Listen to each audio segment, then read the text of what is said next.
This episode of the Old Dogs REI Network is brought to you by Mino Studio.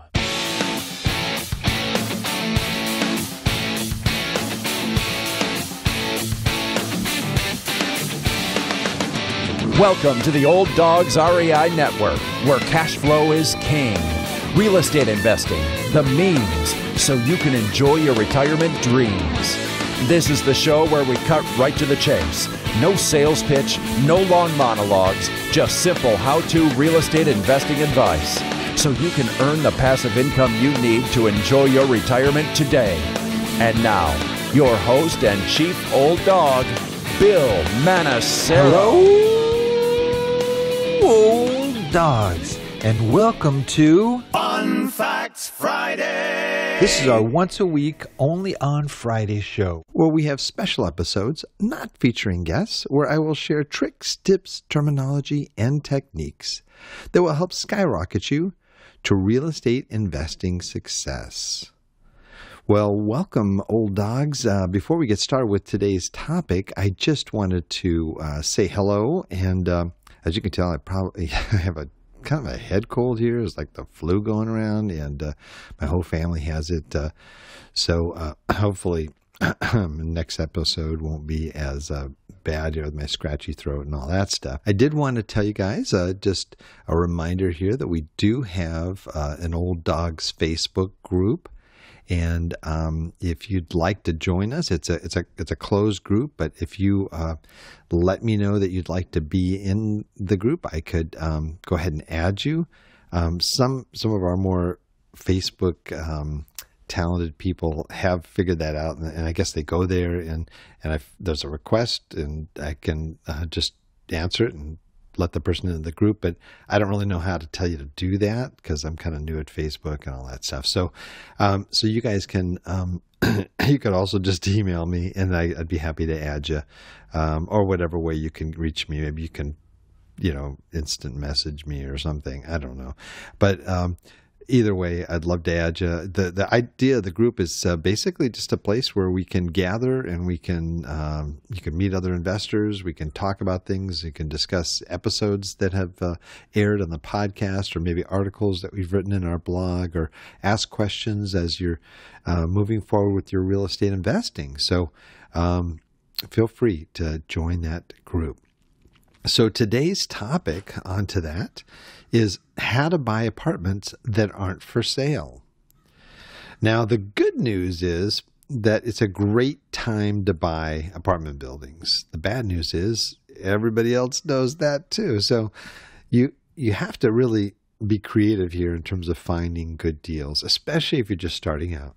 Finding good deals is getting increasingly difficult as more people are scanning the horizon for those diamonds in the rough. So how can you find a great apartment building at a great price? You could start with the newspaper. You could call a broker, go online, LoopNet or someplace like that. These are all good ways. Of course, since you're looking at the same properties as every other investor, it's not always easy to beat the competition to the great deals. You might get an incoming call from your broker on an off-market deal. That's what we all strive to get. But especially if you're just starting out, those calls may not be that frequent. So is there a better way? Why not look for properties that aren't yet for sale and make an offer? This is where you'll find the real diamonds in the rough. An ad, for example, in Craigslist, stating exactly what you're looking for can sometimes attract someone interested in selling. Or maybe a personalized letter or postcard sent to a list of long-term owners of properties in your target area that you've tracked down in the county assessor records of that target market that you're interested in. These methods can take you direct to seller, not going through agents or brokers. So by avoiding the middleman, so to speak, there are great advantages. Besides getting a great price that you might be able to negotiate with that owner, you can also maybe talk to them about seller financing. You can get a good price, both not just for you, but the seller will be happy with the price. Hopefully you can negotiate with them, and both parties won't have to pay real estate agents commissions as well.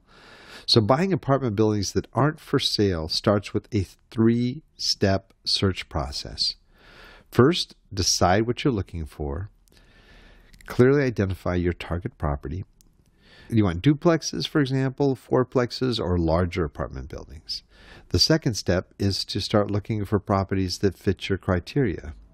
For example, and really define this. And everyone's going to have their own numbers for this. But, let's say, for example, it's got to be a mom and pop owner, cash-on-cash return of 10%, 20%, 30%, cap rate. It's built between 1975, 1990. You want to buy something that's at least, 10, 15% under market. You prefer 20% under market. The criteria there is really key, and that's what you're going to be looking for.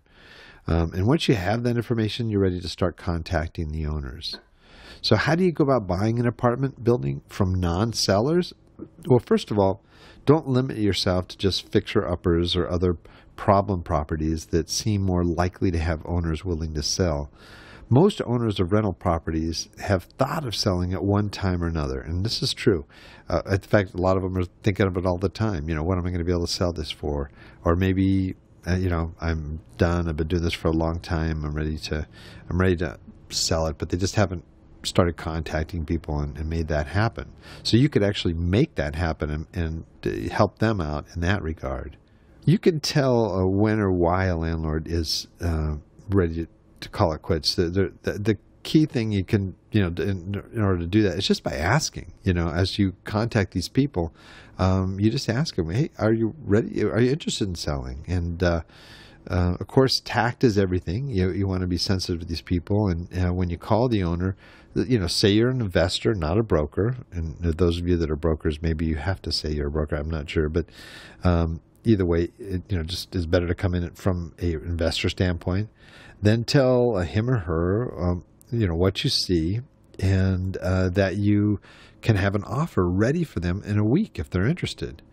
And what if the owner's not interested? Well, if they're not interested, thank him or her politely and hang up.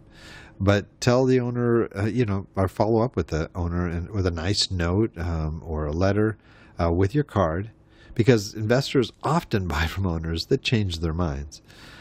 If the owner is interested, well, explain that you are an investor, so your offer will be based upon your return on investment. And that means you need to see the books, you need to see the rent roll listing the units and what they rent for, plus current occupancy. You also need the total income and operating expenses for at least the 12 months. I prefer like 24 months if you can get it. Then you prepare a confidentiality agreement. Actually do that before your call and let the owner know you'll sign it and deliver it before you see the books. The reason for this is that a lot of owners don't want their tenants to know that they're selling. They have a relationship with them, and it may be a very involved thing. So you let them know you'll sign this confidentiality agreement right up front, and that you will not make that information public. So, in that, of course, you're going to be restricted in terms of going in and seeing some of the units. So, you have to wait till there's actually an offer in hand. And then at that point, it'll be obvious if they've accepted your offer. And at that point, you'll say that we'll have to have an acceptable inspection time frame and so forth as a contingency in the offer. So why should you buy income properties this way? It's simple. Having no competition and no sales commission can mean great value to you as an investor. You not only can you get a better price, but you should probably be able to, if the seller is open to it, to seller financing, which means you don't have to tie up your valuable cash, and you can use that for other properties that you buy. Also, instead of waiting for your broker to call, you with that perfect property, which is kind of the standard way a lot of folks do that. Now, we call our brokers a lot, and we stay on them and so forth, but you can speed up the process by going direct to seller. Look for it, find it, and make an offer. That's how you buy a great apartment building at a great price. Well, that's it for today. Again, this was I talk about tricks, tips, terminology, and techniques. Well, this is a short little tip that can be valuable to you as you are starting to seek out and find properties for investing. Keep in mind, Old Dog listeners, everything presented here that I mentioned will be accessible through our show notes on the Old Dogs website at olddogsreinetwork.com.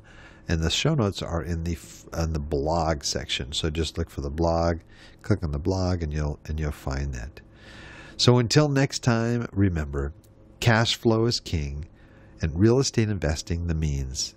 Thanks again for listening, and God bless. Thank you very much for visiting the Old Dogs REI Network. We would greatly appreciate if you would stop by iTunes and let us know what you think of the show. We would love if you could subscribe to the podcast, give us a 5-star rating, and write a review. The more ratings and reviews we receive, the more visible the podcast will be to others. Thank you.